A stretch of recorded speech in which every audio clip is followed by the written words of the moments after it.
applaudissez-nous, s'il vous plaît.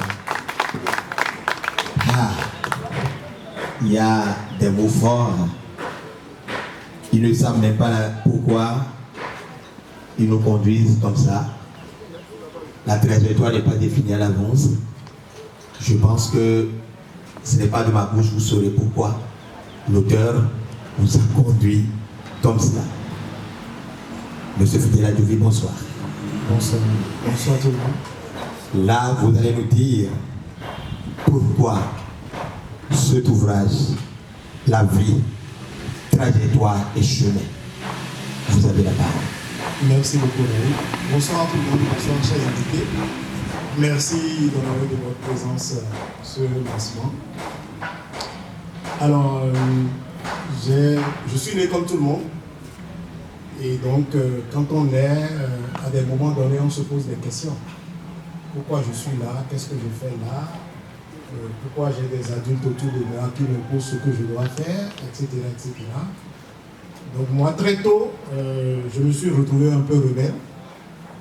Et donc ces questionnements ont fait que j'ai approfondi des recherches, que ce soit spirituelles, que ce soit sur le plan du développement humain, la science, etc., etc.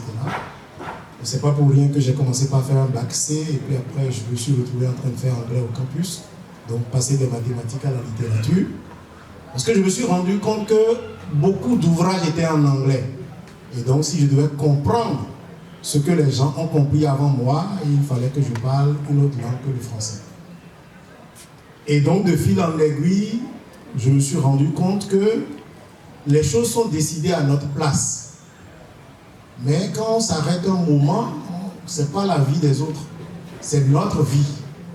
Et donc si tout est décidé pour moi, finalement, moi je vis la vie, je vis laquelle des vies. Donc vous allez voir des parents qui imposent à leurs enfants le boulot qu'ils vont faire, quelle étude ils vont faire, etc., etc. J'ai failli subir ça avec mon père à un moment donné. J'ai dit c'est hors de question. Je ne peux pas faire lycée technique. Je n'avais pas envie de ça. Et puis, le livre, il est venu à un tournant de ma vie où j'avais été marié, je divorçais, j'étais dans un boulot stressant. Donc, je me suis retrouvé extrêmement stressé avec une crise cardiaque. Et en sortant de cette crise cardiaque, je dis non, c'est pas possible. Pourquoi est-ce que quelqu'un que je viens rencontrer ici décide d'avoir une autre vie et moi, je me rends malade au point de mourir? Donc la quête a été encore plus approfondie donc en 2009. Et vers la fin de l'année, mon père décède. Et puis ma compagne, ma nouvelle compagne m'annonce qu'elle est enceinte. Je dis waouh.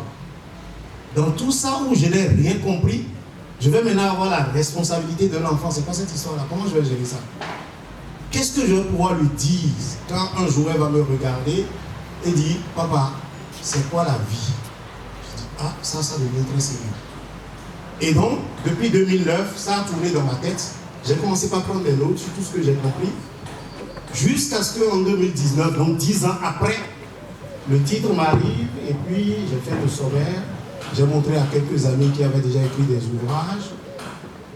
Et donc, la vie, trajectoire et chemin. Alors, en tant que scientifique, en observant, nous vivons sur une planète, à distance avec d'autres planètes.